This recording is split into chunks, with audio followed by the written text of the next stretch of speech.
J'ai envie de partager une bonne nouvelle avec vous. Je me suis marié. Ah, ça fait plaisir, voilà. Et voilà, moi je me suis marié et chez moi on a ce qu'on appelle la dot. Voilà, tout le monde sait ce que c'est que la dot ? Voilà, c'est lorsque le père il fixe une somme pour pouvoir se marier avec sa fille. C'est une sorte de mercato un peu comme dans le football. Et malheureusement, il y a des pères qui abusent de cette tradition pour demander des milliers d'euros aux prétendants.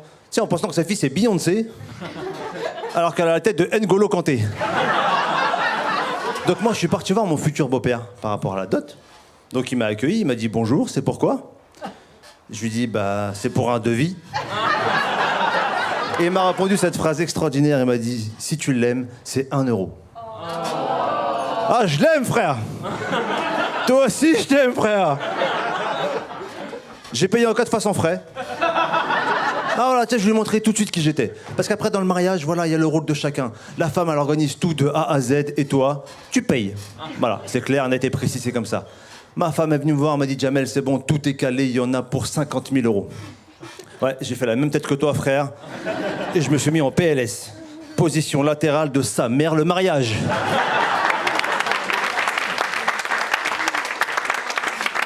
Je lui dis 50 000 euros en mariage, mais ça va pas ou quoi ? Si je paye 50 000 euros en mariage, il doit se passer des trucs de fou. Si je paye 50 000 euros, le DJ, c'est Zinedine Zidane.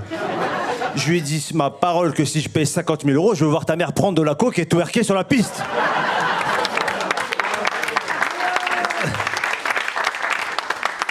Ouais, j'ai payé, j'ai rien eu de tout ça.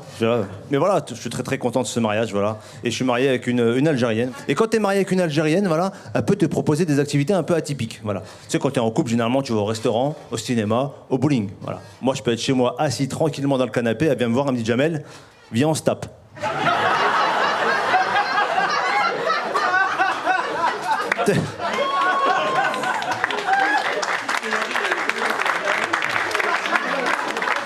Tu sais, moi je lui dis, bah non, laisse-moi tranquille, j'ai déjà perdu au bras de fer hier.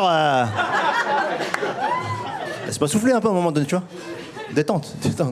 J'ai eu 2 enfants, j'ai la petite Elia. La petite Elia, elle a 1 an et demi à peine, comme ça. Tu sais, elle marche un peu comme ça. Moi, je lui mets des balayettes. Non, mais la vie va lui en mettre. Tu vois, la vie va lui en mettre, faut la préparer. Et j'ai surtout Adem. Adem, c'est mon grand, voilà. Lui, il a 4 ans et je suis vraiment fier de lui. Mais vraiment, vraiment fier, c'est ma fierté. Parce qu'il est con.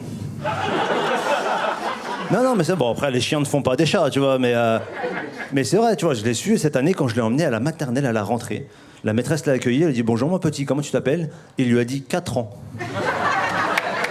Ah, le bâtard.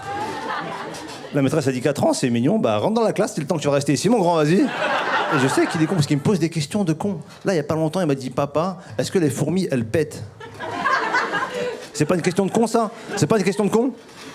Mais le problème, c'est qu'aujourd'hui, sur ma vie, j'ai vraiment envie de savoir.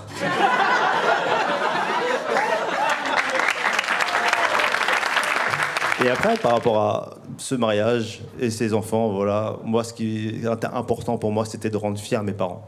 Voilà. Chez nous, on a un dicton qui dit qu'il faut prendre soin de nos mamans parce que le paradis est sous leurs pieds. Voilà. Sauf que moi, ma mère, sous ses pieds, vu l'état et l'odeur, je sais pas si y a le paradis ou un renard mort, frère.